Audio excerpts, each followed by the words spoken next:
While we wait for everyone to sort of shuffle in here, there's Ethan. We will start with introductions.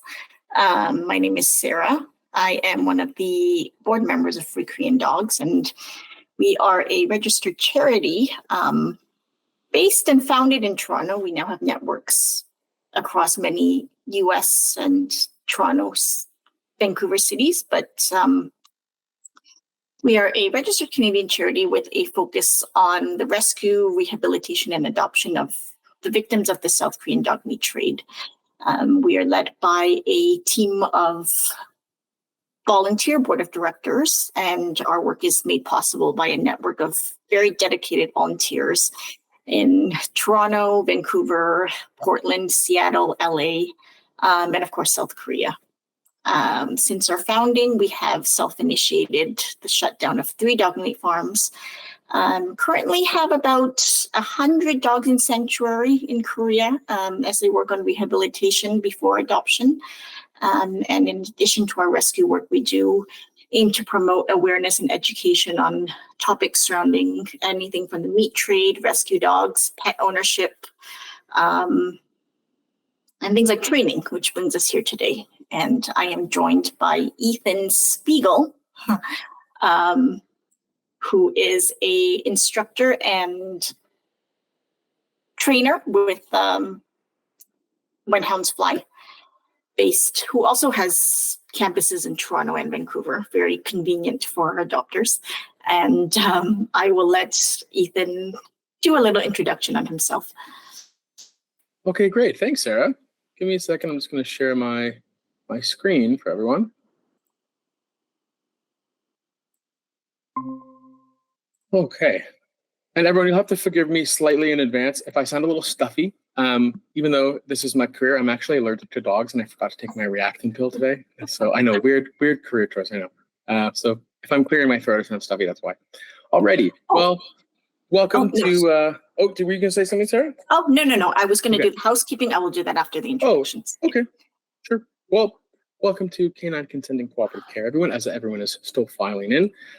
Before I got started, Sarah, maybe this is part of one of your housekeeping things, but if not, I'll steal it. Before I explain who I am, I just wanted to say, even though we are meeting virtually, where I am right now is the traditional territory of many nations. That includes the Mississaugas of the Credit, the Anishinaabe, the Chippewa, and the Haudenosaunee, and the Wendat peoples. It's now home to many diverse First Nations. That includes First Nations, Inuit, and Métis peoples. And the area of Toronto itself is covered by Treaty 13 with the Mississaugas of the Credit River. Okay, cool. So, who am I? My name is Ethan Spiegel, as Sarah has already said. I'm a KPA CTP dog trainer. That's Karen Pryor Academy Certified Training Partner. I know it's a mouthful. That means for 6 long months, I've had to study a lot of behavioral psychology in animals and have tests done and practical exams. And people watched me train dogs. And at the end, they were like, okay, you're all right. So here I am. I've been at When Hounds Fly, the dog training company, for about 11 months now, close to a year. I'm one of the newest hires, still feel like the new guy somehow. And these are my 2 dogs. I don't have a good picture of the 3 of us, but so I just smushed Olive in there. That's the gorgeous Rottweiler Heeler mix that you see there. And then under his scruffy little poodle mix monster, Chester. I love them both dearly. And in terms of When Hounds Fly as a company, we have, out of all the dog training schools in Canada, we have the most certified dog trainers, both from Karen Pryor Academy, where I have my certification, and the PDT, another mouthful. That's the Certification Council of Professional Dog Trainers. Sarah already mentioned we have locations 4 in Toronto and 1 in Vancouver. We've been around for 14 years now, since 2010. And since then, we've had over 16,000 dogs come through our doors of our facility, whether for puppy classes, group classes, private lessons, and all of our advanced courses as well. Okay. Before I hand it back to you, the one other thing I will say about When Hounds Fly, our mission as a company, our goal is to strengthen the relationship that exists between you and your dog. And we do that through awesome education and understanding. So building the human-dog bond. Okay, now I'll hand it back to you, Sarah. Yeah, thank you. Just a little bit of housekeeping. I know there's going to be questions, and we have a question and answer session at the end of this webinar. The chat is turned off for this webinar, the chat function, but in order to ask your questions, there is on your bottom right of the screen, there is a Q&A option where you can add your questions at any time during this webinar, and we will be reviewing it throughout and also going through them at the end. But as we get right into it, as Evan said, Ethan, I said that I wouldn't. I said Ethan Evan Spiegel is the founder of Snapchat, which keeps me makes me more inclined to say Evan than Ethan. But anyway, as Ethan, no relation. As Ethan mentioned, when Hounds Fly is all about strengthening relationships, and that's sort of where we are today. I mean, we are talking about training today, but essentially we're sort of breaking it down to the very beginning and the very foundation of how to have a strong and healthy relationship with your dog in order to be successful in training. So just to start off, can you tell us a bit about what consent and cooperative care actually mean? I mean, it's a term that is thrown around a lot within the sphere of dog training, and especially positive and reinforcement training. Yeah, absolutely. Okay, yeah, it's a very nice starting point. So I kind of borrow or paraphrase from the IAABC's definition of cooperative care. That's the International Association of Animal Behavior Consultants, another mouthful. And that's basically cooperative care involves training an animal not only to tolerate the kind of handling and procedures done in husbandry, grooming, vet care, but to be an active and willing participant in that. And by active and willing, they don't mean like your dog is going to be trimming their own nails with you, but it's more like, in another word, getting them to consent to that process, teaching them to opt in and out. And of course, that gets more complicated because dogs don't have verbal language. So how do we understand consent in a creature that can't say yes or no? And so we'll get more into the weeds with that, I'm sure. But what I'll say right now, it's all really going to be about developing a system or sort of dialogue of behaviors that your dog knows that can either mean, yes, let's do this, or no, please stop and I need a break. So we'll get more into that. Okay. And I mean, I always say that training a dog is like, not that I'm a human parent, but it is comparable to bringing up a child. And there's many approaches, and it's very polarizing. Everyone has their own opinions on what to do and what not to do. And I think until recent years, the very dominant idea towards training was sort of a quote unquote alpha approach.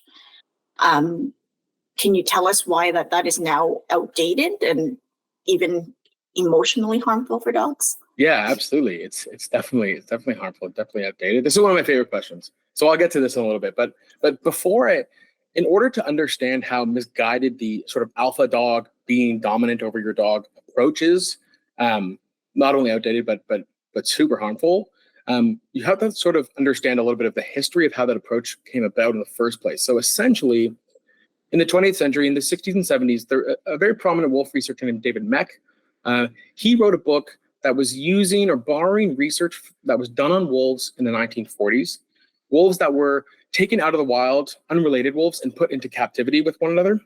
And if you were at all suspicious of the research results that would come from a bunch of random wolves being shoved into captivity with each other, like, you are right to be suspicious about that. So using that research that was done in the 40s, he surmised that, okay, it appears as though the wolf that was able to show the most intimidating, aggressive, violent, and sort of domineering type behaviors seemed to rise above as the one that had the easiest access to certain resources, like beds, sleeping spots, food, social mobility. And so it became clear to him that there is some kind of alpha dominant figure that arises as the leader, as supreme over the other submissive wolves or canids. So what they really soon discovered after he wrote this book, they developed radio tracking for wolves in the wild. And what he himself realized is that once they were able to figure out where wolves were going in the wild, that a wolf pack isn't some like grand conglomerate of wolves, that one aggressive wolf has like rallied under his banner through aggression and violence. It was actually just a large familial unit, and the alpha, like male and female, were actually just like the mother and father wolves, and that nothing really determined their status as alpha male and female other than the fact that when they were younger, they left their wolf pack and survived long enough in the wild to reproduce with a mate. And so all of a sudden, it became clear that dominant behaviors or dominance as a personality trait, whether that even exists, which it doesn't, has nothing to do with like being a father and a mother, right? As it does with like humans or primates. Side note, in primate society, they definitely do have alpha dominant weird stuff, but canids don't. And so once he discovered this, he actually contacted the publisher of the book that he wrote and was like, I was wrong. And they were like, this is going to sell like crazy, sorry. And they ignored all of his attempts to get them to not publish it. And because in their sort of marketing view, and they were right, that once men's psychology got a hold of like, be the alpha and not be violent and intimidating over the other creatures, you will reign supreme. Obviously, people went kind of nuts with this. People with really big reality TV shows, people who have become TikTok stars, making a living out of this idea that the domestic dog must also be a pack animal, just like the wolf. And so the human family that they live with must be the same thing, where there's an alpha dominant guy that has to show the dog his place by exerting dominant type behaviors, like this really silly, weird pose that Cesar Millan is doing here, which ultimately preempts him whacking the dog on the neck like that.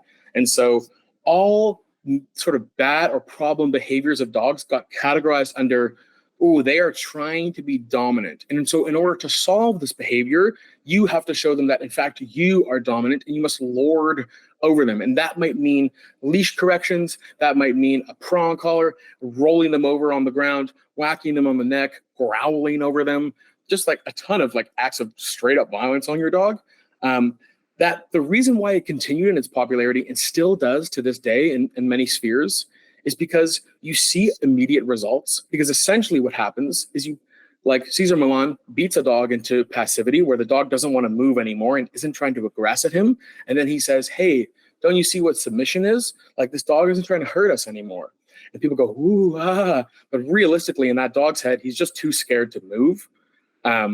So same thing with the dog daddy who's become really popular over TikTok. He likes to helicopter dogs where you choke them out in the air while they're trying to attack you. And eventually they lose enough oxygen and get hurt and scared enough that they just stop. And how they cash this out is, oh, you've shown them that you're their leader, right? You've shown them their place now. When in reality, it's just sort of like beating them into passivity and them learning that anything they do has no effect on their own circumstances. So that is why this model is really outdated and ultimately super harmful for dogs when we use this as a way of thinking about how we relate to them. Yeah. So ultimately, that sort of approach just leads to dogs shutting down. But we do still hear the term leadership a lot in dog training. And what does that ultimately mean in terms of cooperative care and consent? Yeah, that's a really good question, Sarah. And honestly, I think there are two senses that you can take this in the world of dog training. There's probably one that's dovetailing on this approach of like, you have to be the leader, you know what's best at the vet. So even though your dog doesn't like the procedures, it's like hold him still and show him who's boss, right? Like being the leader in that sense of like maybe like a dictator. But I try to think of it, the other sense being to be a leader, like how I understand being a leader for your dog in this world is, the world that we live in, the world that our dogs live in, is a world that's designed by and for humans, right? And so being able to take care of and fulfill and like meet your dog's needs to feel safe, to just like be a dog in a world that is not designed for them, and looking out for them in that world and like seeing that their needs are met and like, especially with rescues that have been from like, God knows the circumstances, like helping them feel at home in the world after whatever they have to endure and experience. Like to me, that's leadership to me. Like that's what I want leadership to be, at least. And so I think if we are to think about it in any context, it's like not a leader that forces their people through something through dictatorship, but like cares about the people and like looks out for their interests and sort of, fights for them, right? That's how I try to think about it, at least. Yeah. Yeah. And someone once said to me, being a leader is leading your dog to the behaviors that you want them I love that. to do. Yeah. But then I've also seen the videos where it's like, oh, basic obedience. Let's teach a dog how to sit. And you put on a flat collar and you hook on a leash, and then you're like, sit. And then it's like, okay. Right. Yeah. So I guess maybe we can tweak it to like leading them to like good behaviors that we teach through, like, while still maintaining their welfare. I.e., can you sit by, because you can follow my treat into the air like that. Yeah. So why is it important in that sense to give your dog the freedom to make those decisions rather than sort of forcefully lead them into it? Yeah. I really like this question. And especially like before I was a dog trainer, I used to really struggle with, I used to just think, okay, my dog has to get his nails trimmed. I don't care if he hates it. Like, he's good. It has to get done. And to some extent that's true. Like, it does have to get done, but it does not have to be through like pinning him down and making it the worst experience ever. And so ultimately, what one of my colleagues, how she once posed this to me when I was struggling with this early on as I was becoming a dog trainer, she kind of said it like this. So she doesn't like going to the dentist. This is my friend Steph. She might be here and laughing to herself, but that photo is exactly how I feel at the dentist. But she knows that when the dental hygienist does something that really hurts or makes her feel uncomfortable, all she needs to do is raise her hand and like they stop and they give her a break. And then she's like, okay, yeah, fine, keep doing your thing. And they start going again, right? And she would always say to me that she would not go back to that dentist if she raised her hand and they just like held her head down and kept working, right? And so the thrust of this analogy that I kind of want people to take away from this, and that we're going to come back to as we talk more and more about this and what the training looks like, is when your dog understands that they can take a break and that they can opt out and let things stop for a second, that gives them the confidence of when we start up again, they have that knowledge in their pocket of, if I'm getting really scared, I know I can take a break. And so it actually increases their ability to say, okay, yeah, let's do this. It increases their ability to opt in and continue this kind of process when they know, okay, if I get really scared, I know I can take a break. And we'll talk more about what that actually looks like. But that's giving them that freedom of like, if you're uncomfortable, we can chill. In a roundabout way, actually increases their ability to continue on and doing this kind of stuff. That's how I like to think about this. Okay. And I mean, there's also situations where, there are situations that are more important than others, such as maybe like an anal gland expression or a nail trim that has to be done. Yes, like that's really important. I should say, yeah, like I should add, like there are times in your dog's life where, if it's about immediate safety and their well-being and like something just has to get done. Like I'm sure, when a lot of the dogs are coming from Korea, that they're not jumping into the crate on the plane being like, whoopee, right? Like things have to be done for their well-being. Absolutely. But I also think sometimes when we're at the vet and certain procedures are spun to us in a way that like it just has to get done and we just have to hold them down and do it, where you do always have the option, we can talk about this more, to ask your vet about like potentials, like sedating your dog to make it way less stressful for them and the vet staff as well, and yourself and your dog. And so even in some circumstances like that, like vet procedures, there are always options of like, we do have to just get this done today. We are doing training on the side, but like this thing needs to happen today. There are still options in terms of making it easier for your dog in terms of like a temporary sedation kind of stuff. Yeah. And there are also cases where people say, okay, you should not deliberately allow the dog to have their way. If you're doing a nail trim, the more sort of the handler persists when the dog resists, the more the dog is going to learn to just stand there until the process is over. Mm-hmm. And a lot of people say that this is proof that it's an effective method to teach your dog to cope, even though it's sort of forceful in a way. It does teach them. Yeah. Or does it not? Yeah. That's so. Here's the thing.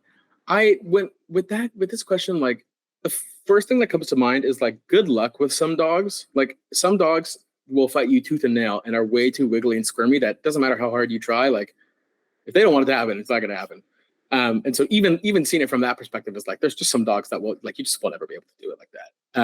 However, it's definitely true for some dogs where if you force them into position enough times repeatedly, they will learn. It doesn't matter what they do. Like, we're just stuck here. And so here's what I'll say. Like, my immediate reaction to this and my thoughts about this are, like, if you have a dog that's coming from really dire circumstances where they've spent their entire life feeling like their action, agency, decisions, their need to feel safe has zero effect on the world, like they are just brought and dragged from one place to another, being able to, I mean, like, the problem is with like replicating this in the context of cooperative care or not cooperative care. What's happening is your dog is learning that like their need to feel safe isn't something that's honored and like respected by you. And so like the repercussions of that in terms of like your bond with your animal, if they know that you're not a source of like, I feel safe when I'm with them in this context, like that can create problems, obviously, certainly just in terms of fostering and building a new bond with a dog that you're getting to know. If they see you as a source of like, I know they don't care when I need to feel safe, there are repercussions in that respect. What I'll also say is that ultimately what's happening here, kind of like what I talked about with Cesar Millan and correcting or punishing the dog over and over until they no longer like resist and they just kind of lie down and take this. So in the 20th century, they did a bunch of experiments on rodents, actually dogs as well, which is really sad, about a concept in psychology called learned helplessness, which is kind of like what I've been describing, in that an animal, basically how they set this up with rodents and dogs is that they would repeatedly shock the animal without them being able to escape, no matter the circumstance. And then after enough time, they would open up a route to escape and continue to punish the animal. And because the animal had been repeatedly punished and shocked, that even with the immediate escape route, they just wouldn't take it and they would just lie down and continue to take the punishment. And so this is pretty grim. I'm sorry, everyone. But essentially what I'm getting at, so another context of learned helplessness, as it's seen in people, this is often described as a symptom of depression, like nothing you do in the world matters. And so we can't definitively say whether dogs experience depression. We can definitively say that they can experience depression-like symptoms. And so learned helplessness definitely being one of those things. And I'm not saying that you're going to make your dog depressed if they've ever like once been forced into something. That's not exactly what I'm insinuating. Although I do mean if that's a regular feature of their life, of nothing they do matters, and they're just stuck in this position, that's something that I'd like to avoid as best I can, if there are other ways to do that, which there are. Yeah. And I mean, that's sort of talking about a dog that is maybe a little bit more of, I would say, a submissive personality. And I see a lot of advice from certain dog trainers that advocate for things like prong collars and e-collars, especially for more, not exactly more independent and headstrong dogs, but even a dog that has leash reactivity, which is essentially fear-based. And the sort of idea is that, hey, this works. And whenever we take out the prong collar and we tell the dog, hey, let's go for a walk, the dog is not running away. So, I mean, a lot of these advocates for these tools say, does this not prove that it's not harmful for the dog and there are no negative effects that are produced? Mm-hmm. Yeah, I feel like I've definitely seen those videos on TikTok or an Instagram reel where it's some trainer that's like, I brought out my e-collar and my dog gets really excited. Which is here. Okay. So it's totally true that I'm sure that those dogs don't mind it that much. Like the e-collar, in the same way that leash means we're going outside, where food is available, we're gonna get the train, we're gonna go play X, Y, and Z. And so they're excited about that. One thing to keep in mind, especially with these types of videos, I mean, for one thing, what you'll often see is that the dog shows like 10 tiny little stress signals in rapid succession.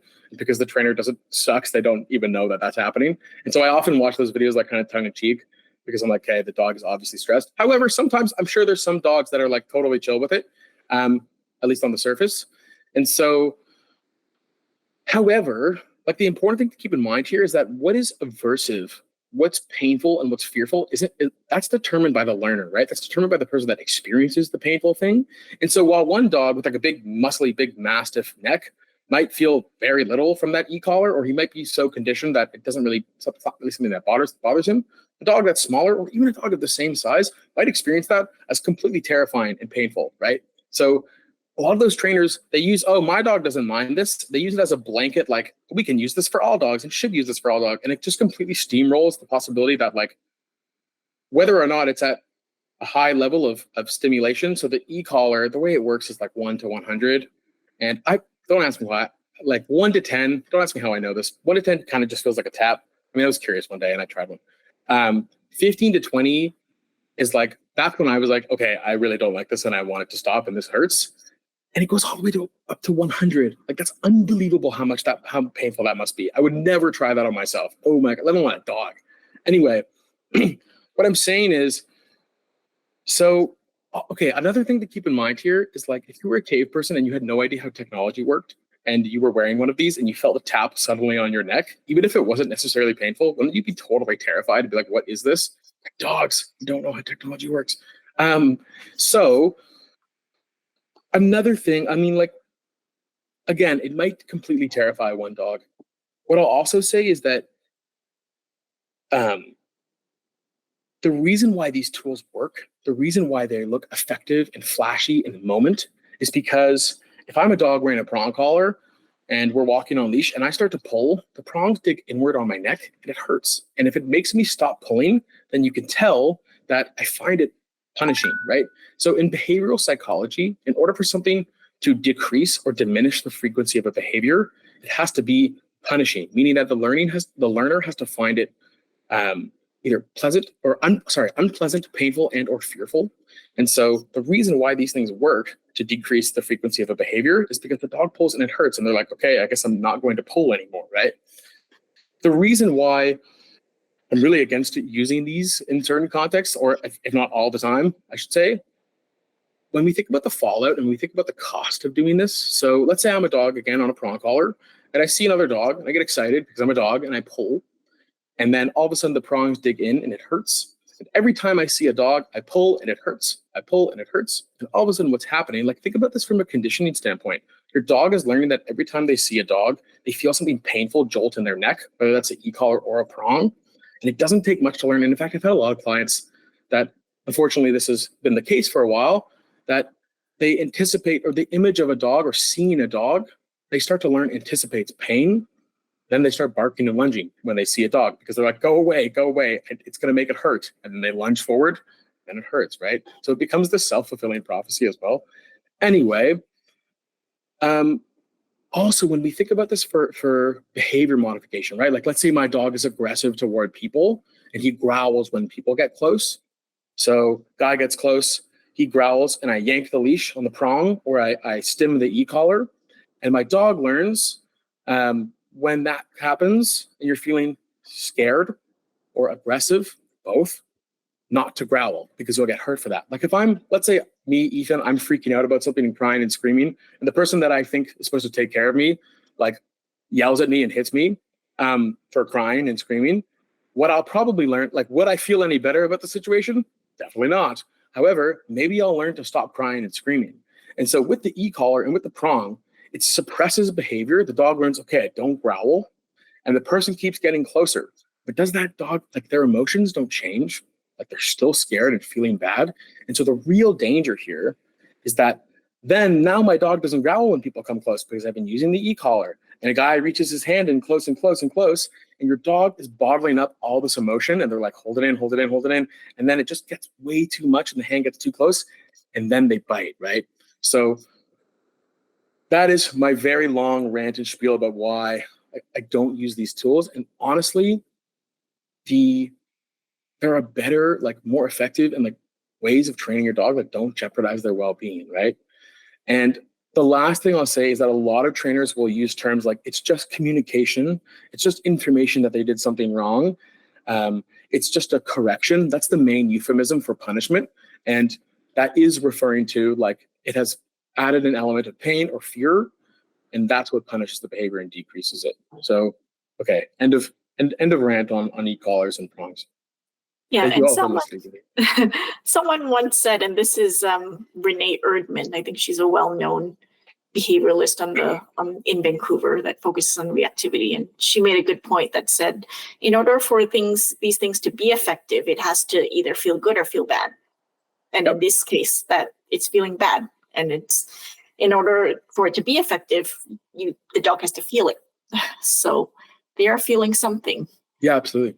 The one addendum I'll add is like the only conceivable use that I see as being useful for an e-collar is like on the lowest levels, or some of them have a vibration setting. People who have deaf dogs that have really wonderful recall, but they've recently lost their hearing. I know some people that have used that little tap as a recall cue, and it truly does just feel like a tap. However, usually those people test first to see how their dog reacts to it, and some dogs do nothing, and it like legitimately feels like a tap. And some dogs feel that tap and they get really scared, and so they come up with a better solution. But I will say that I feel like for deaf dogs, I think some people have had a lot of success using this, and it's not aversive. Yeah. Okay, interesting. Yeah. But sort of why can't these so-called quick fixes and use of prong collars and e-collars and such, is there a scenario where they can be both safe and effective? I mean, you teach a dog not to jump, and every time they jump, you just sort of yank the collar. Yeah. And then it's like, oh, they've learned, you do it a few times, they've learned not to repeat the behavior. We're good. Right. Yeah, for sure. Yeah, the quick and easy stuff. I mean, I feel like it's any scam artist where you hear something that's like good, fast, easy, and cheap. It's always like too good to be true, right? I will say all over YouTube. It's yeah, like, okay, yeah. Oh, yeah. Oh, there's always like teach your dog not to jump in 3 steps. Absolutely. Yeah, they're everywhere. Because that's the catchy thing that gets our attention, right? So I will say that I think there are some quick and easy fixes sometimes when it comes to like positive reinforcement training. Some, in the sense of like my dog barks at the mailman in the window, and it's like, okay, maybe like can we close the blinds, or like can we like X out his access from that room with like a baby gate or something. And so sometimes there are like little management fixes or little changes to the environment that we make that we almost don't even realize until like a new set of eyes comes on it, and then all of a sudden the problem is just like completely gone. Anyway, so sometimes there are some quick and easy fixes, but for the most part, especially like just to focus on the example of jumping and using leash corrections to curb jumping in a dog, what I often find is that even though on the surface they look effective and they have that fast result, ultimately what I'm concerned about is the fallout that's involved. And so what I see is potentially happening, and what I've seen happen before, is people who do this a lot. Again, think of it from a conditioning standpoint, like dog greets person and they're jumping, like pain, dog jumps person, like jerk of the leash. And then all of a sudden, so like every time my dog sees a person, they're learning to anticipate like receiving pain in their neck. And so again, like, is my dog going to start to learn like to be reactive towards visitors coming in the home because it's becoming a predictor of like getting hurt? Again, so that's one of my many considerations whenever we're looking at these. Whenever I hear these quick and easy fixes, it's often at the expense of my dog's like well-being, or risking a lot of like fallout behaviors as a result of it. Okay, so I mean, we've talked a lot about what sort of cooperative care and training isn't. So what exactly is it, and what is cooperative care training, and what does training in that field look like? Yeah. Well, I also, before we move too far on, I guess we can talk about in the question and answer stuff about how do we discourage behaviors with positive reinforcement. We can talk about the question and answers. I have other slides, but we can move forward. So yeah, what does it actually look like in terms of training? Some crucial concepts that I just want to go over really quick, and then we'll watch some videos of me teaching some stuff to my dogs or doing some stuff that we've done in the past. So with the actual training, like the sort of beginning approach to cooperative care stuff is desensitization and counter conditioning. So a lot of you are probably familiar with desensitization. This is the idea of gradually exposing yourself to something that you're scared of in little tiny bits so that you're not actually freaked out during it. And over time, with enough exposure, you realize, okay, I'm not going to die when I'm near these things. I guess it's okay. So I really don't like cockroaches. And if you dump me in a tank of 1,000 of them, I could promise you I would not get less scared of them. I'd probably just hate them more. But maybe if I saw one in a glass box on a regular basis every day and it was nowhere near me, I could slowly get closer and closer. Maybe over time, I would get more comfortable with it and I could be closer to it. But the thing is with desensitization is that it takes a really long time. And one of the ways that we can really expedite this process is through counter conditioning. So like what actually is counter conditioning. I'm going to show you in a second. Before we get too into it, I just want to talk about like what is classical conditioning. This is the dad of counter conditioning. So Russian psychologist Ivan Pavlov did an experiment. Every time he rings a bell, dogs get food. Rings the bell, dogs get food, bell, food. And then eventually he rings the bell and dogs salivate, right? They learn that the bell, which originally means nothing, it's just a neutral stimulus, becomes so attached to them getting food that just the ringing of the bell creates that same reaction as if the dog were about to get food put into their face, right? So that's with a neutral thing that doesn't really mean anything to the learner, like a bell. Counter conditioning is when we work with something that the dog has a aversive relationship towards. So something that the dog doesn't like or finds uncomfortable, something that they're scared of. And I want to pair that uncomfortable, scary sensation with something delicious, something pleasant. And so over time, what happens when we desensitize and counter condition sort of in unison, and my dog is just experiencing it little by little, they start to get less scared of that thing because they learn every time, if my dog is scared of me touching my paws, if they really don't like it, that becomes so deeply associated with getting a treat afterward that just the feeling of having their paws touched evokes that same excited feeling where they're like, okay, where's my treat, right? So I'm going to show you a little video with me and one of my dogs, Olive, just practicing counter conditioning and desensitization with getting your dog used to having their paws touched. Let's just take a look really quick and we'll all just watch a bit. Here's Olive. She thought I was trying to ask her to do paw. Yes. You can see at first I'm just touching really quick. Yes. Yes. Now I start amping it up a little bit. That's the crumb. And I want to see, okay, can I hold the paw in the air?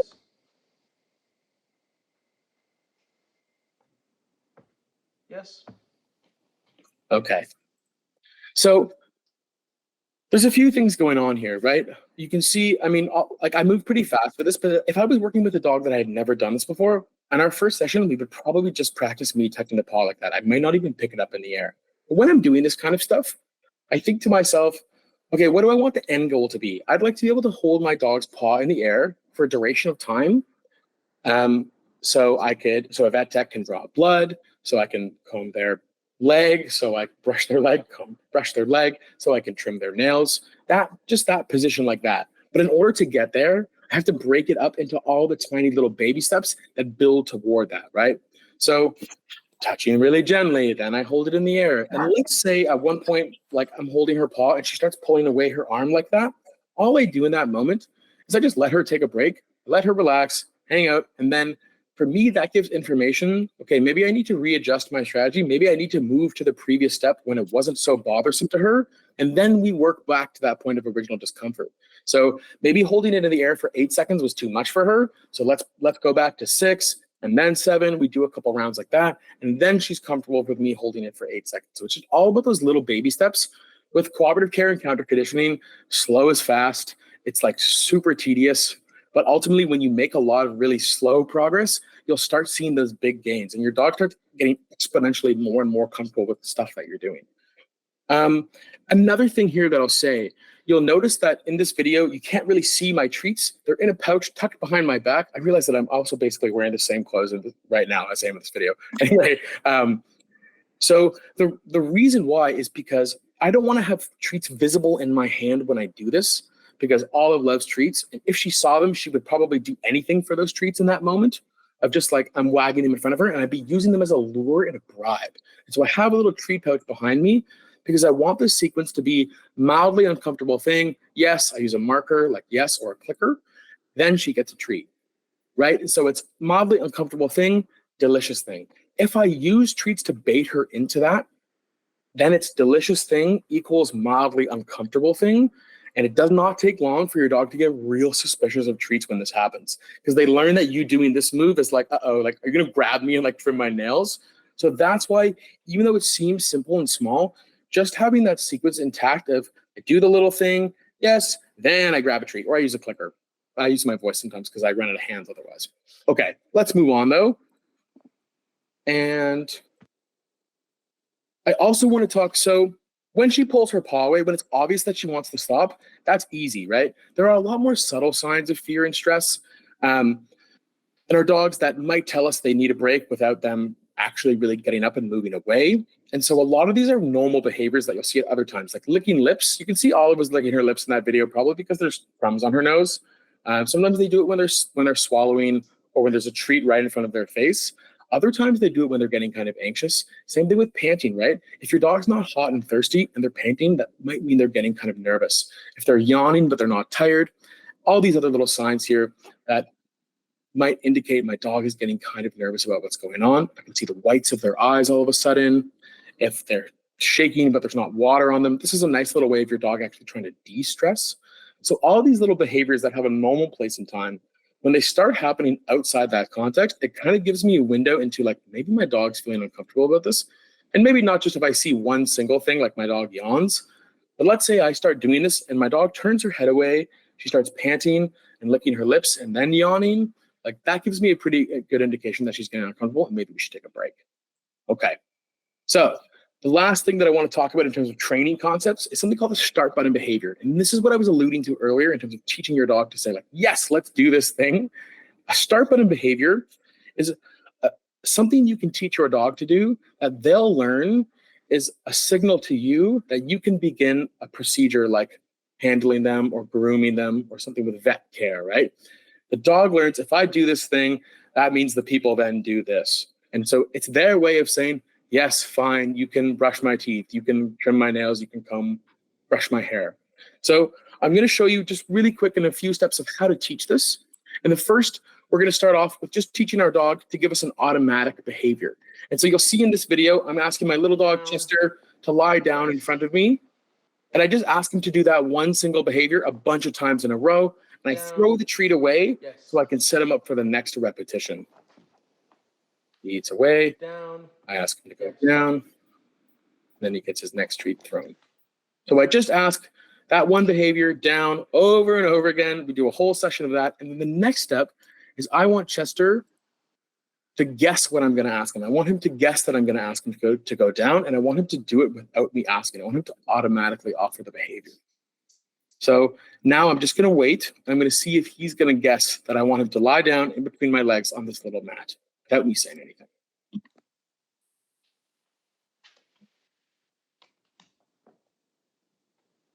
I want him to come a little closer. Yes. And then I toss the treat away because I want him to guess correctly. Again, I want to get a bunch of repetitions in. Yes. And let's just watch one more.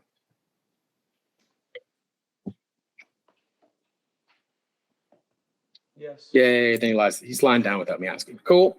So step 3, our final step, that has many little steps within it. But once he just starts doing this behavior in front of me, he just lies down in front of me, then I start pairing that action with me starting a procedure. So when this is a really funny thumbnail. It looks like I'm palming his head, sorry. But when he lies down in front of me, looking at me like that in between my legs, then I bring out the toothbrush, I say yes, and I toss the treat. And tossing the treat here, what that's doing is now he learns if I lie down in front of this guy on this mat between his legs, he's going to bring out the toothbrush. And by tossing the treat, I set him up for the next repetition to come back and say, okay, yeah, fine, bring that thing out. Let's do this. So you're going to see then by each little steps, I start moving more and more to the point of actually brushing his teeth. Again, if you were doing this for the first time with a dog, you'd want to move much slower than I am, but we've practiced this a bit. So I toss a treat to reset him. He comes back in. I show him the thing. Yes. Yes. And then I toss him the treat. Now we're going to skip ahead to watch me actually start doing this stuff with him. He lies down. I bring it out. I open his mouth. Do some brushing. Yes. Then I toss the treat. And I want to see, is he going to come back for more? He knows what's going to happen if he lies in there. He has the full option to just walk away and do something else if he doesn't want to. And there he goes. So he's so funny. And now after a while, I can feed him in position because I actually want to get some brushing done. But after a while, if I want to check, like, how's he doing? Is he into this? Or is he just staying here for the treats? Is he actually comfortable? One more. I toss the treat away to see if he's going to go eat it. And if he comes back, he's like, yes, let's keep doing this. If he doesn't, he's probably done with me. I might ask him to. I use a rule of 3 here. If the dog breaks the behavior 3 times in a row, it probably means what I'm doing is making them uncomfortable. They need a break, and I need to adjust my strategy a little bit. But that is sort of the bare bones of what a start button behavior can look like. It used to be a huge struggle to brush his teeth. And once the dog learns, like, this is really great for nervous dogs as well, because once they feel like they're in the driver's seat and they have the ability to say, okay, fine, let's do this. And actually, I need some time. Give me a break. Once they realize that, for one, it does really amazing things for your bond just with a new dog, especially if you've recently adopted them. But it also gives them that comfort and that confidence of, I can start this when I want and I can stop it when I want, right? So that's a start button behavior. Okay, let's move on. I've been talking for a while. Sarah, do you have more questions for me? And then we'll do our Q&A. Yeah, I do. And this is sort of coming from questions that a lot of adopters have. Before we move on to Q&A, we'll sort of tackle the most commonly asked questions within our community. So first, and I think maybe one of the most popular questions is, how do we build a connection with skittish dogs while working within the boundaries of consent? And by skittish dog, it could be anywhere from a dog that is generally shy and submissive, or a dog that just doesn't like eye contact, doesn't like to be touched. Yeah, absolutely. Yeah, okay. So one of the first things, especially if you're first getting introduced to your dog and you've just adopted them, or if you're introducing other people to your dog, one of the first things I like to do, especially when I'm meeting a nervous dog, is I play a game that's called treat and retreat. Because sometimes what happens, and this comes from a very well-meaning place of, if I give him treats, he'll probably like me, right? And sometimes for like Sparky, the golden retriever, that's totally true. However, for dogs that have been through the ringer in life and have really seen some stuff, especially if they've learned that human hands are like treacherous, dangerous, and some betraying things that grab and like X, Y, and Z, then having a treat from your hand like this, they might either totally leave their comfort zone because they're like, I'm hungry and I want a snack. And then sometimes what happens is they take the treat and then they realize how close to you they are and they freak out. Sometimes you can get bit this way, or they just run off and they're like, oh my God, I don't want to do that again. Or they just won't even take it, right? And so this little diagram on the right, this is from a website called Diamonds in the Rough, like RUFF, doing kind of what's called treat and retreat. I'm facing away from the dog. I actually face them at a 45-degree angle, just because like eye contact and bending over them like that, it just freaks out nervous dog. It's a lot of pressure. And instead, I toss the treat back toward them. They eat the treat. Then what happens usually is they inspect me a little bit closer. They lean a little bit closer. And for coming close to me, I'm not going to feed them from my hand, but I'm going to toss another treat off behind them like that.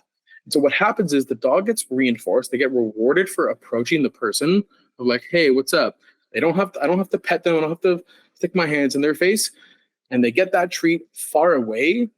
And what that does is it relieves the social pressure. So they're not pressured to take the treat from your hand. And it sets them up to then walk back to you again. And so all of a sudden you're getting this nice pattern of your dog gets a little bit closer and then they run away and get the treat. And they get a little bit closer and then they run off and get the treat. And it creates this all of a sudden like a really nice sort of little dialogue between you guys. And I have another video, but we can leave it there because I feel like we've seen way too much videos and I want to get to the Q&A like sooner rather than later. But that's that general process for first creating that bond. The next thing that when it comes time to like, my dog is comfortable being around me, but maybe he struggles with physical affection and petting and being touched. Maybe he likes it with me, but not others. Here, some things that I like to do to start teaching my dog, to start giving them, like once you add the element of, not every dog, as we know, is the Disney Golden Retriever that likes to be pet all the time, always. In fact, some dogs really don't like that. But when you can develop a discourse with a nervous dog that says, hey, do you actually like being pet in this way? Like, let me know. And hey, I'm actually coming to pet you right now. When we can develop, I know that sounds weird to first hear that, when you can develop this kind of relationship with your dog, especially when they're nervous, and especially when they can do this with other people, once again, they feel like they have that room to say no and to say yes, you're going to start noticing them saying yes and being like, yes, please pet me. And so one of the first ways that I do this is when I'm petting my dog, I pet them for like 3 seconds and then I just stop. And what I'm looking for is to see, do they do anything that indicates they're like, hey, why did you stop? Like, please continue. So I pet them for just 3 seconds. Then I'm looking for, like, does he ram my head back against my leg? Does he lean into me? Does he like whack me with his paw to be like, come on, man, like keep it going? And if he does, it's a really clear indicator that my dog obviously wants me to keep petting him. And then I just keep going. Like I go for like 4 more seconds and then I take another break. And I just get him to do that behavior again. And what actually starts to happen is that we're building a start button of your dog being like, can you pet me? Like, I like that. And so your dog is learning how they can actually have some effect on the world. A lot of these rescues have never had that experience in their life. Like usually their own choice, decision, and autonomy means nothing. So all of a sudden they're like, oh, I get to like people pet me when I want to be pet, and not just when I don't want to be. And it also tells us, again, when they don't want that. And when they know that we honor that, when they don't want us to like harass them and touch their face and stuff, their ability to be like, okay, I want to get pet right now because I know they know what I want, like that starts to increase, right? So I do want to show this one really quick video of this trainer who's like touching her dog's face and she's doing a test to see whether her dog actually wants her to do this. And we're going to see some stress signals that I mentioned earlier, but we're going to see how a dog just like straight up says no in a way that doesn't like jeopardize anything and doesn't make our dogs feel like they need to run from us or something. So she gives a little weird, awkward pet to the face. And then the dog boops her nose back into her hand. Like, all right, you can do another round. She pets again. The dog lip licks, turns her head away, so she ends it right there. Then she does another little nose tap. Goes back into pet. Then she stops. And then you'll see, rather than booping her nose back into her hand to be like, yeah, keep it going, the dog's realized if I boop my nose into her hand, she's going to keep petting me. So I don't want her to do that. So the dog just like rests her head down there as a way of being like, can you just let me sleep and relax? And so it's these really simple, like little things that you can start incorporating into your relationship with your dog, that when they realize that, all of a sudden, like their ability to be like, hey, can you pet me now? That starts to increase. So that's why I like these little consent checks. For my dogs, also, I mean, they like being pet most of the time. One of them like has some stars have to align for her to like it. One thing I do is before I pet them, I actually just flash my hands like that, like jazz hands almost, and then I pet them. And so they also like, if my dog approaches me and I'm like, do you want pets? Like, what do you actually want right now? I do this. And if they turn off to the other direction, then it's usually, okay, maybe he wants to walk, maybe he wants to train, but he doesn't want me to pet him right now. Or I do this and he like leaps into my lap or rams his head against my hand. And I'm like, hey, yeah, he wants some snuggles right now. So it's just these little points of dialogue that you start to develop with your dog that they start picking up on.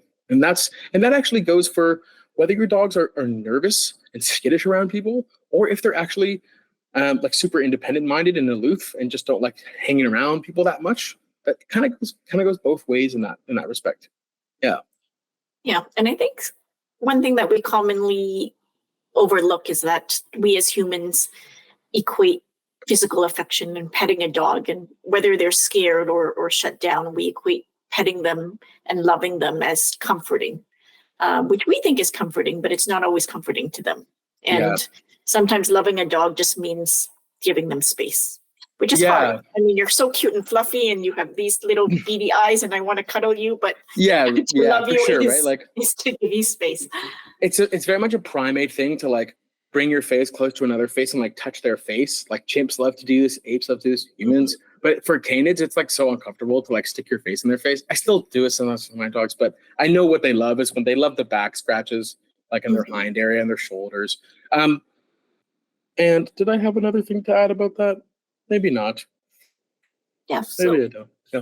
Going to the other side of the spectrum, how do you build a healthy relationship with a dog that's more independent-minded and aloof? And so it's sort of not even interested in hanging out with you. Like very confident, but not interested in hanging out with you and doing anything with you. Yeah, absolutely. I mean, I still think that when you try to approach and use physical affection with them, like, you know, you can definitely still do these consent checks and these like little petting start buttons. And you actually very, very well may find that like a lot of those dogs learn that if they're just near people, the people will just pet them all the time and they, like always. So they're like, I might as well just steer clear because I just don't like that. When they start to learn that you're really predictable and consistent when it comes time to like, do you want me to pet you? When they know that and they have that sense of predictability and consistency, again, like you might start to see that increase, and they'll be like, yeah, okay, fine, we can do this for a little bit. Another thing that I find is that, well, okay, one really beautiful quote that I find describes really nicely, like building a relationship with dogs that are super independent and aloof around people is, it's a quote by Antoine de Saint-Exupéry. That's the guy that wrote The Little Prince. And he said about love, he was like, love isn't gazing in deeply into one another's eyes. It's actually looking out into the world together, which is just like a really beautiful thought. And I kind of really like that of looking out together. That's how you can bond with more aloof and independent minded dogs. I guess, what does that really mean? Like giving them the space to have those boundaries and to be independent and aloof like that, and seeing how they do bond with you. Like maybe they do lie down by your feet and because they know you're not going to like harass them and wake them up with like petting and scratches like that. They know like hanging out close to you, like that's fine. That's what they like. And they know that you're okay with that too. I find that's a really nice, like seeing how they bond differently from Sparky to Golden Retriever. Like it takes time, and it often takes us having to like sort of readjust some of our expectations, but you start to see the beauty and like how they do find that bond with you in little ways. It starts to shine through after a while. Yeah, that's my answer for that, I think. Yeah. Okay. I'm going to do maybe 2 more questions, and then we'll move into the Q&A. Cool. Should dogs have to earn everything? I mean, I feel like I hear this specifically for, again, more aloof and independent minds, where it's like, oh, they should earn their right to be on the sofa. Yeah, earn your dinner. Right. Yeah, I think that's a really good way to make an aloof, independent minded dog like you less. Is to require that. My short answer is no, but I'll explain. So I mean, like we have rights, humans, like shelter, food, water. Like dogs should too, right? Like my dog shouldn't have to work for like to have water. And like I see this a lot too, where people are like giving their dog a bowl of water, and they're like, sit, like wait. And it's true, like it's nice when your dog doesn't like tackle you as you're putting down a bowl of water. Like that's one thing, but like dogs shouldn't have to like do obedience behaviors to get like something that they need to live. However, like I do think I'm not speaking out against like using their kibble to do like training and stuff like that they would have for breakfast that day. One thing I do though is like maybe they'll have a third or half of their breakfast just like in their bowl that's available, and then we'll like a third of it we'll use for training throughout the day or on our leash walk or at home. And if they were a bad dog and pulled and didn't get a ton of treats, like I'd still end up giving them that food because it's like they need that to like be nutritious. So yeah, I think just in the same way that we have rights to certain things, like so do dogs. They shouldn't have to earn everything. There's definitely some things they can earn that'd be fun. That's like you work together toward it. But yeah, like I think the basics they should get those whether they've been a good boy or not, whatever that means. But how do you motivate a dog that isn't food motivated or isn't even toy motivated? Yeah, that's a really good question, and I get it a lot. So there is kind of an issue I have with like labeling a mammal as not food motivated, because like in order to be a mammal, like you need to eat to live. So to some extent we always are. However, it's important to like eating, just like sitting down and come, like it's a behavior just like all those other things. Like eating is a behavior, which is weird to think about, which means that it's subject to the same kinds of reinforcement, reward, and or punishment that other behaviors are. And so let's say often I see this where specifically with skittish and like rescue dogs, or dogs that with a really complicated past around human hands, and certainly from really aversive training backgrounds, they always feel really conflicted and like unsure about eating from human hands. So specifically, if I'm a balance trainer, that's the trainer that like they use punishment and positive reinforcement, like rapid fire. So let's say my dog was walking nice and I gave him a treat, and then he started pulling and I yanked the leash. Like think of what's happening. My dog just got the food and then something painful happened, or vice versa. Like when pain and fear gets tied in with the process of like eating from hands, you can start to mess up your dog's relationship with eating food from your hand. So I always keep that in mind as well. And I mean, if we're the first, like in the same respect of building eating as a behavior, if my dog, like first I asked, like, can your dog eat in a low pressure context, like at home when he's totally chilled? Can he eat from your hand? If not, then okay, we need to build it up. Can he at least eat treats from the floor, right? Can you toss him a treat? And then can we start seeing if he's wiggly and happy enough to eat one from your hand once you got them, right? then it's like, okay, can we build eating as a behavior? Can we start practicing your dog literally just eating outside, like on your front porch or like in the lobby, condo, hallway, or something like that, right? Like, can we do this anywhere else but the most comfortable place for my dog right now? Can we start building this behavior up? If my dog, if your dog cannot and has really low appetite just in all circumstances at all times, one of my first thoughts is like maybe talking to the vet, because often like issues around eating can be indicative of like GI problems, gastrointestinal problems, and dental pain as well. So if eating hurts, like your dog is also going to be less enthused to do that. So sometimes it also means a conversation with your vet if we're exhausting a lot of options. And then I think about, okay, like what are the range of treats that we've tried so far? Can we dole out the buffet? Like maybe he doesn't like hot dogs or kibble. Maybe he loves fish. Maybe he loves tripe. And so then we start trying all the different things and we sort of see from there. But those are my initial thoughts about approaching it. And you'd be surprised what you find out with some questioning and some trying things out and building that up as a behavior. And realistically, the same thing goes for toys. A lot of dogs grow up, depending on the circumstances, without being exposed to toys, and then they see one as an adult and they're like, what on earth is this weird ropey thing? But there are ways to build toy drive in dogs. One of my favorite toys from Dollarama is like a rope toy that you spread out and you can stick treats in it. And so I'll use like the dog, I'll get them to start to chase the treats. And then all of a sudden they start playing with that toy and they don't even realize it.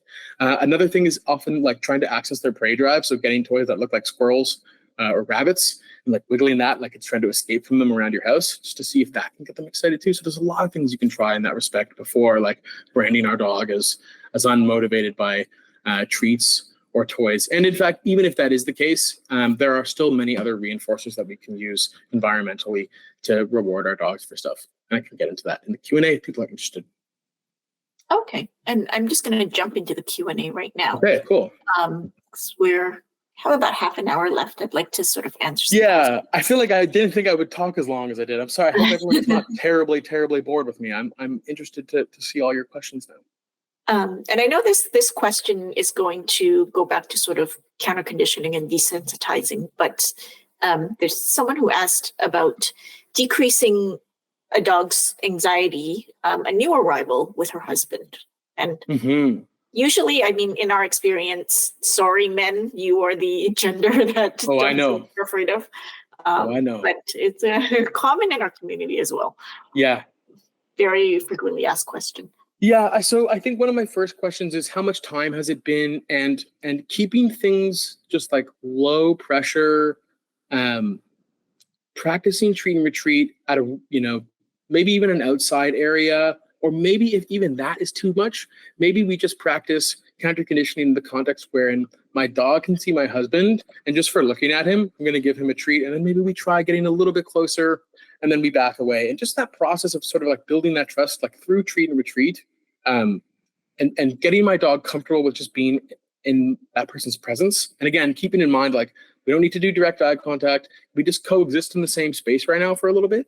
Like, it's over time, like that desensitization that does kick in of this is a person that's around, especially when like if he can engage in some of that after a while, if your dog is comfortable enough, can he just toss a treat on the other side of the room and will she run and eat it?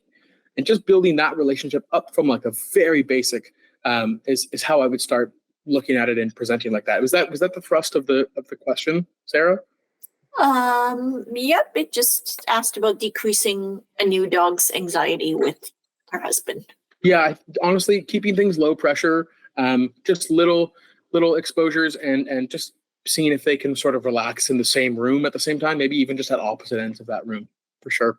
Just having good, easy experiences in the presence of one another without it having to be touching and petting for right now. Okay, and another sort of similar question that, I mean, we also want to address. It's, I'll just read it as it is. It says, my dog is very bonded to me. She doesn't want my partner to walk her. She will run away from the harness or try to get back inside if he does get her out. He is the only one that gives her high value treats. Still doesn't work. Any tips for, I guess, dogs that are more bonded to one person versus another? Yeah, that's a really good question. And that sounds really difficult. I think, again, I'm also curious about is there somewhere where I can see the questions, or are you the only one that can see them, Sarah? I believe see them you written can. If you go under the Lower right, there is a triangle, square, and circle. Oh, yeah. Oh, Q&A. Oh, amazing. Here we go. Yeah, that is the third question down. I am going to go back to the second one afterwards. It is an anonymous question. I want to say, if I'm guessing correctly, I think this dog has recently arrived and it's only been about 2-ish weeks. Okay. Yeah. Very good that she was one of our dog farm rescues that did professional training in Korea in order to come, because she was in her initial state was just completely shut down and wouldn't let anyone touch her. So I think that she's come leaps and bounds just in the 2 weeks of being able to go outside in her new home, which is not what we expected.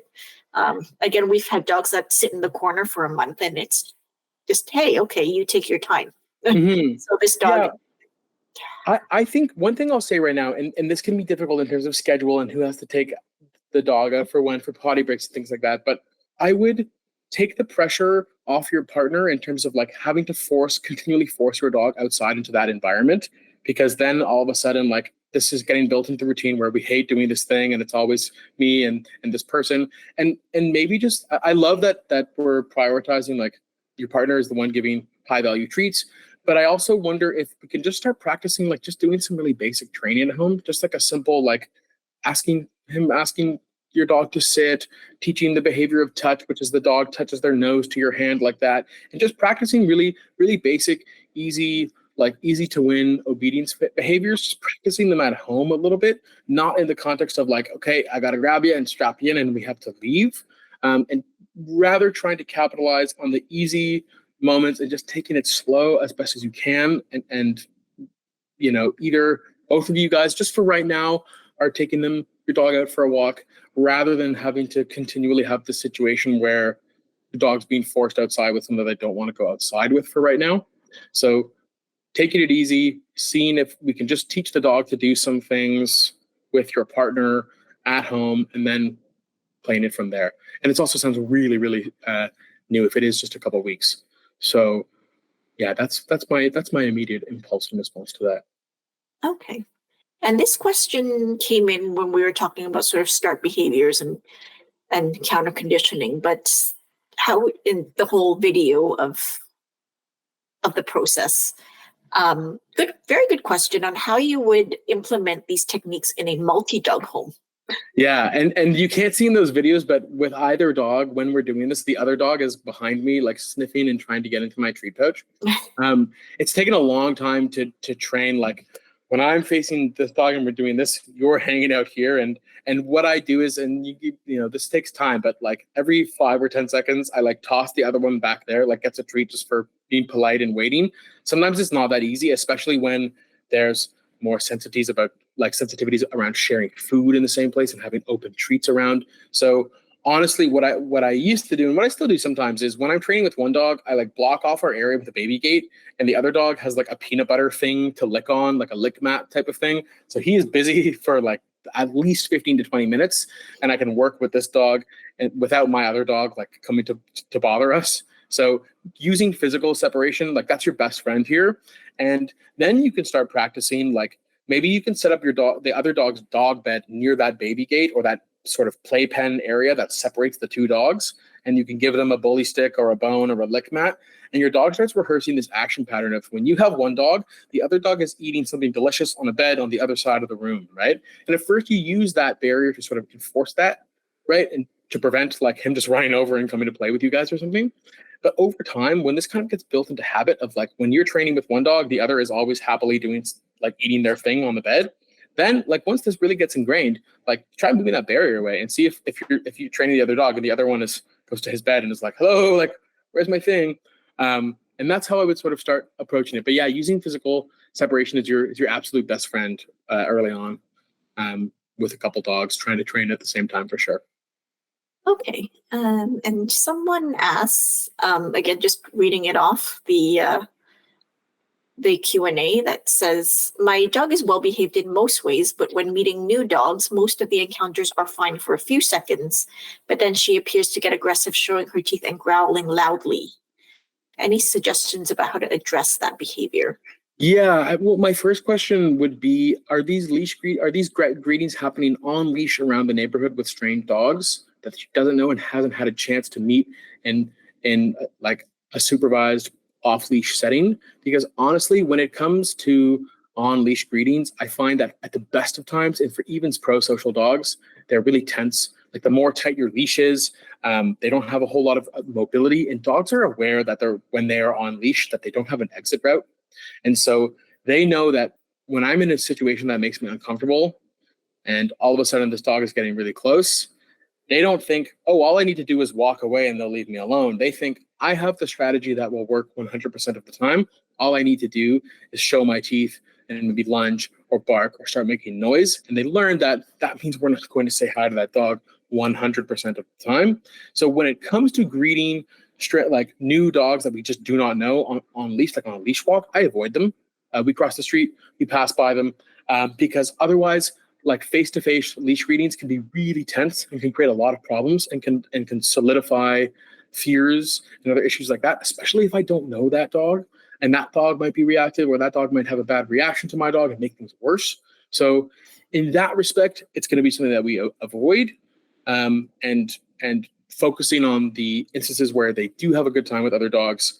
And honestly, for the time being, maybe I'd probably use counter conditioning for seeing other dogs from afar on leash and just teaching that, just looking at those dogs and we just pass by them like that, rather than getting into situations where things might blow up in our face and our dogs might rehearse behaviors that we really don't want them to continue to learn, right, and resort to. Okay. Another one sort of related to leash reactivity. Our dog normally doesn't like other dogs, so we try to avoid on-leash greetings, though it's really difficult downtown. For some dogs, he's really interested in smelling them after they've passed and will try to follow them. Does this mean that he wants to meet the other dog? Yeah, that's a really good question. I'm still willing to, like, whether or not he wants to meet those other dogs. In fact, like, even if so my dogs used to be super leash reactive. They don't really care now. But even if they did want to say hi, like, I wouldn't practice saying hello to other dogs on leash in tight spots. Because I also don't want my dog learning that that's the norm. Like, I want the norm to be we see other dogs and we pass them. Because if the norm is we see a dog and I pull and then we say hello, then my dog is going to learn every time we see a dog, they pull and we say hello. And then all of a sudden when that can't happen because we need to keep going, they start getting frustrated. They start barking. They start getting angry. Like, why can't we say hello to whoever that might be? Maybe he's my friend. I think just turning and sniffing wouldn't necessarily be enough indication for me that he is pro-social and wants to say hello to them. It would depend on certain things. Like, he might just be curious. And often what I will say is that dogs that have dog-to-dog aggression or reactivity issues, and this is like my favorite thing, this is what I specialize in, the back ends of dogs are a lot less intimidating than the front ends. And so that's what, when they're approaching like this, your dog is like, no, no, no, no, no, no. And then it's like, oh, there's his bum. And he's like, I would like a sniff, right? So, but I do know some dogs that are comfortable with that. And then as soon as the dog turns around, there's a reaction or they start running away or trying to avoid them like that. So that's my initial reaction to sort of thinking about this. And I know it's hard when you're stuck in tight downtown spots to avoid those greetings. There are a lot of skills that you can sort of build on and create of how to get by like tight spots like that. My colleague who lives in Vancouver actually just released an article about navigating the city with a sensitive dog. I think that's exactly what the article is called. And it's posted on Michael Shikashio's website, who's like one of the best dog trainers of all time. Anyway, there are a lot of strategies that I could get more into, but I think we should still get to other questions in terms of, like I could go on forever of how we can get past those situations. But I need to stop myself. Let's see. The best way to train a dog not to play bite. He would give little nibbles with his sharp teeth and goes for our hands constantly. So I think if we look back to one of my earlier slides, when I'm thinking about, I guess we didn't really get to. No, we didn't get it. Okay. Do I have where are my slides? Let's go back a bit. So how does just really quick, how does positive reinforcement training, like if we don't focus on how to stop the dog and how to punish the dog from doing all these things, how do we actually teach our dogs to do stuff and to not do stuff? Like, how do we discourage bad behaviors? And so I want to just show you a little formula that I use when I'm approaching these kinds of issues. And we can use the example of like play, nipping and biting, especially when it's puppies. Like, how do I stop my dog from doing this? Well, for me, rather than like, we often are really tempted to be like, how do I stop my dog from X, Y, and Z? And anytime I go to a social gathering and people hear that I'm a dog trainer, they're like, how do I stop my dog from blah, blah, blah? And they just list all these things. And usually the first question that I ask people is, okay, like, what do you want your dog to do instead of doing the thing? So instead of my dog, our dogs often learn really quick, our puppies or younger dogs, that if I play bite and mouth and tug, people shove, they make noises, their limbs flail like this, and they start paying attention to me. And so they learn that it's kind of an effective strategy. And sometimes even when we're yelling and shoving like that, they're like, oh my God, this is so much fun. I got their attention.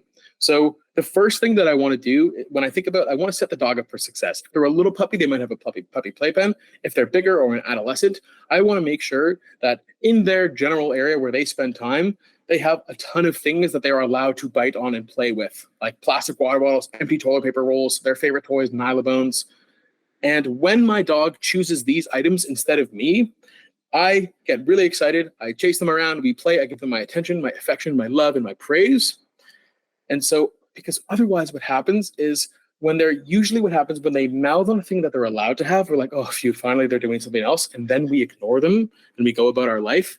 And once they start doing something naughty, like they get a sock in their mouth or they start mouthing and jumping on us, that's when we're like, either, hey, come back here, or hey, stop it. And so I want to start teaching the dog, like, here's what you do to get my attention. And I'm going to capitalize on those moments so that you learn you can have my attention when you are staring at me and being polite and sweet, or when you are mouthing on the thing that you are allowed to have. I'm going to pay attention and play with you, and we're going to do all these things.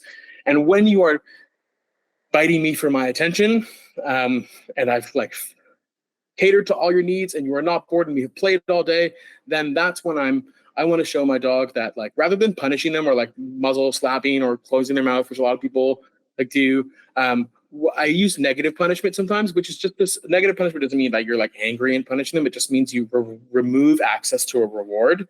And so if my dog is biting and nibbling me for my attention, I'm going to either turn away from them, I'm going to step into another room, or I'm going to step over a baby gate so that they cannot continually access me. Because I want to teach them that you can get my attention by being sweet and playing with your toys and all these things, but you cannot get my attention by biting and nipping and jumping on me like that. If your dog is an adolescent, i.e. if they're somewhere between 6 months to like 12 months, then it's very natural. Let's say if they're a puppy, like, of them to still do this anyway, even when you do all the right stuff. And what I often say to people, whether they have a puppy or an adolescent dog that's like, whose brain is on fire, as this is what happens when dogs enter adolescence, you just keep up with the good patterns and the good behaviors, and things do start to get easier in the future as you move forward. So just to answer the question of like, how does positive reinforcement training actually deal with problem behaviors, is I think, what do I want my dog to do instead? My dog used to charge people when they would come in through my front door. Now when people come in, he runs to his bed, and like, he'll bark a little bit because he's a dog, but he's just waiting for them to come over and like pet him now. And so training an alternate behavior, figuring out what can my dog do that's incompatible with the behavior that I don't want them to do, and teaching them to do that instead.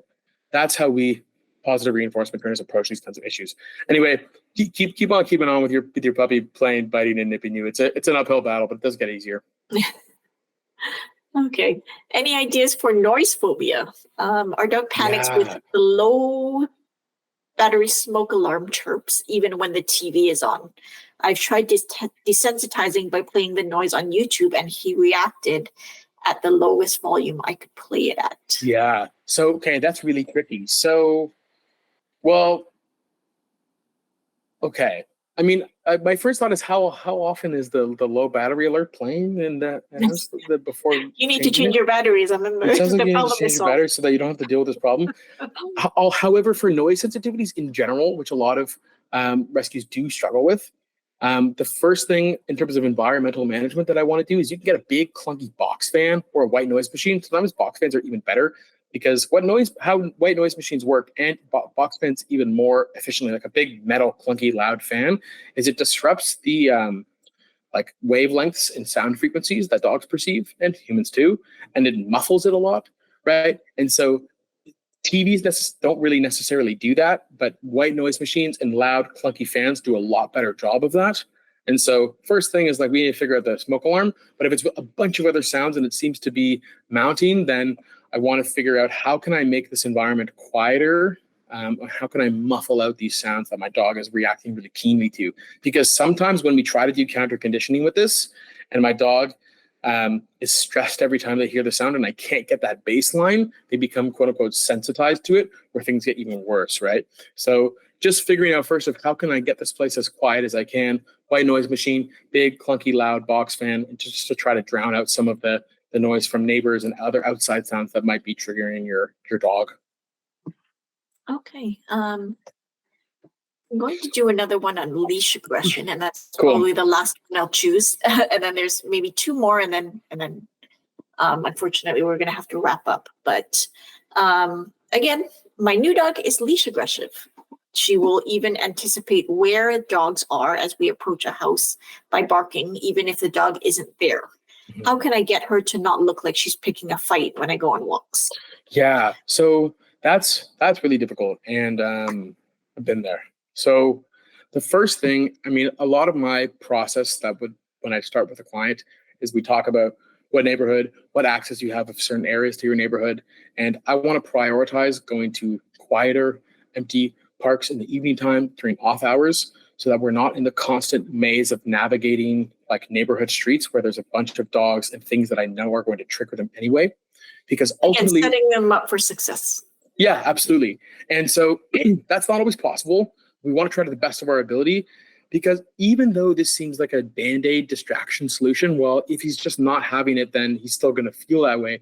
Ultimately, what happens when I can continually prevent the rehearsal of this behavior, i.e. we're not getting in situations that start to trigger it, my dog starts to experience stress on a less continual basis. And what starts to happen is my dog's resilience, the resilience to stressors starts to increase. So the more we can decompress and avoid the continual experience of stressors, what tends to happen is when my dog starts to experience a stressor, but we've had a good week of not having to like get ourselves into the situation, or at least a few days, my dog's resilience starts to increase. And all of a sudden, when they do experience some gradient of a trigger, it doesn't get them as set off as they normally would. So the first thing that I always think about is what do we change about our environment? What do we change about our leash walks and the route that we take, about where we go, so that they're less likely to start or to keep continually rehearsing these behaviors? And I want to find those outdoor areas where my dog can unwind, where they're not in that hyper-vigilant mode of like, where is this? Where is this? Where is this? If you have a car, amazing.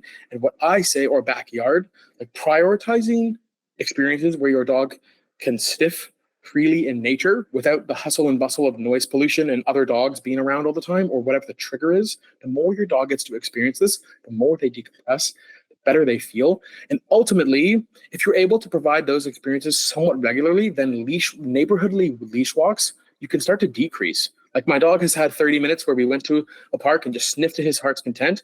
We don't need to do like X amount of many leash walks for X amount of time throughout the day now, because we've had like his cup is full in terms of mental stimulation of like, in decompression for outside sniffing and exploring, at least in that realm of mental stimulation. And we now, because we've had that and we've had this time where he's just sniffing and just being a dog in a wide open empty area, hydro line, grassy areas are really great for this. Schoolyards during off hours, like abandoned schools too are really good. To like search your area, use your network, like figure out where those places are. They do exist, even though they're hard to find. Trying to get there to capitalize on those sort of decompressing experiences. And then the training stuff and how I start to approach these issues, then that's when we start approaching the more nitty gritty of approaching sort of like using counter conditioning techniques and different kinds of behaviors that you can teach dogs. A strategy called engage or disengage is a strategy that I'll use often a lot with leash aggressive dogs. But that would be a whole other can of worms that I'd open right now to discuss that. Maybe another webinar, talk about leash aggression. Okay. I'm going to do 2 more questions, hopefully squeeze that in. Another very, very common rescue dog behavior, separation anxiety. And this one says, my dog exhibits separation anxiety even if there's a sitter taking care of her. This shows in the form of barking, whining, pacing, no interest in high-value treats. She is new and already bonded, but we have no choice sometimes but to leave her alone for longer hours before she's ready. Okay, so I would say I am not a separation anxiety specialist. It is not my area of expertise. What I would recommend is to seek the advice and counsel of a CSAT dog trainer. That's CSAT, that's Certified Separation Anxiety Trainer. People with that certification have gone through Melina DeMartini. She's the world leading expert on separation anxiety. They've gone through her really intensive program. And they can provide the best guidance in terms of how to proceed with this, because separation anxiety is a long game. It's intensive and complicated.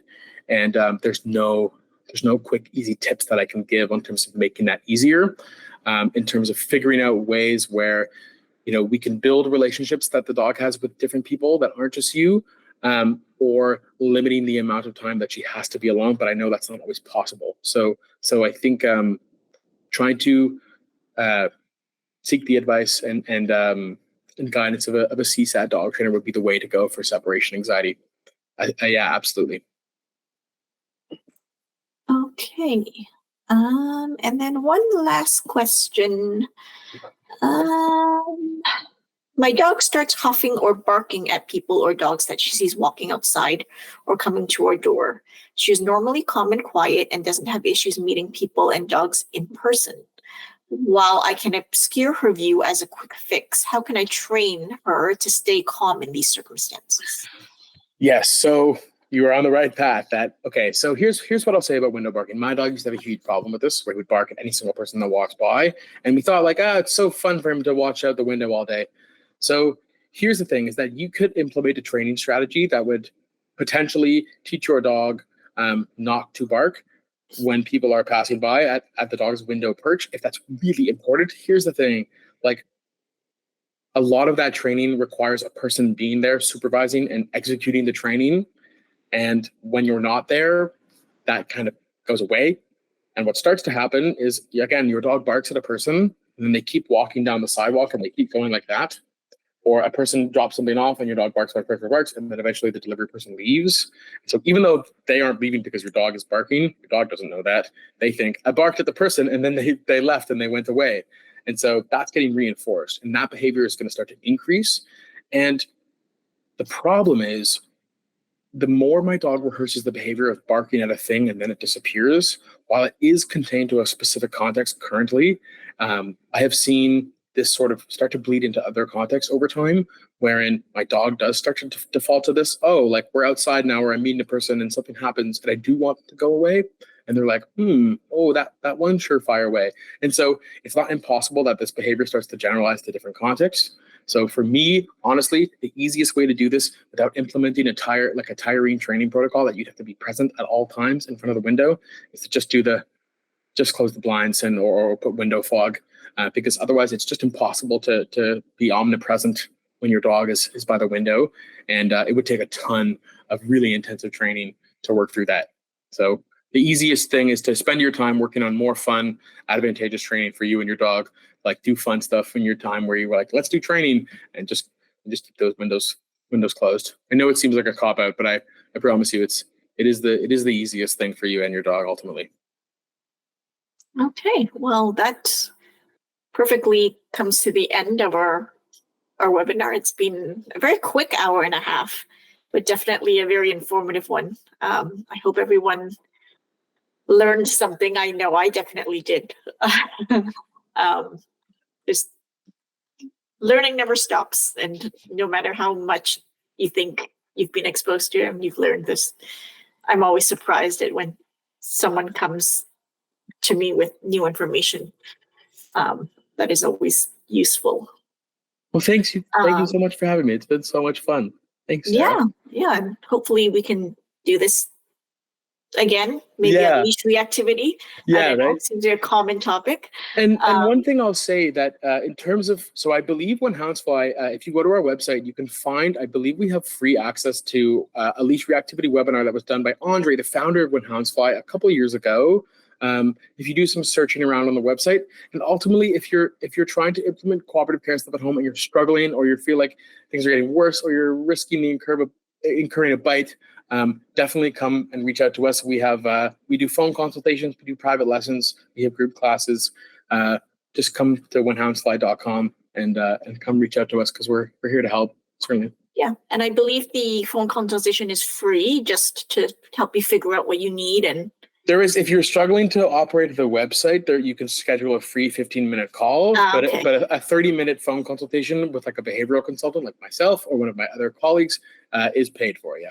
Okay. Corrected. But yes, for those who are struggling, I mean, we've had plenty of adopters that have had a lot of success with the trainers at Hounds Fly. Yeah, I've had some people from Free Korean Talks in my classes as well. Yeah, how we ended up with this webinar, because we know the trainers at Hounds Fly are not miracle workers, but close to it. We try.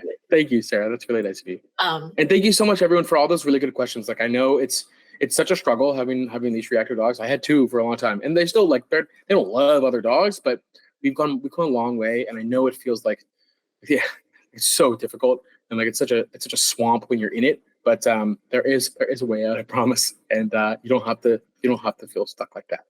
Yeah. And if anything I learned, although I already knew it, there's no quick fixes. True. True. So, yeah. All right. So thank you, Ethan. Thank you, Andre, for arranging this, helping us arrange this with Ethan.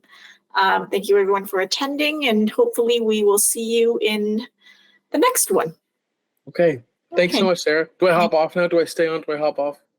We're gonna hop off. I think. Okay, we're gonna. I think we all need a drink of water. Yeah, for sure. All right. Thanks so much. Have a good one, everyone. Bye-bye. Good night. Bye-bye.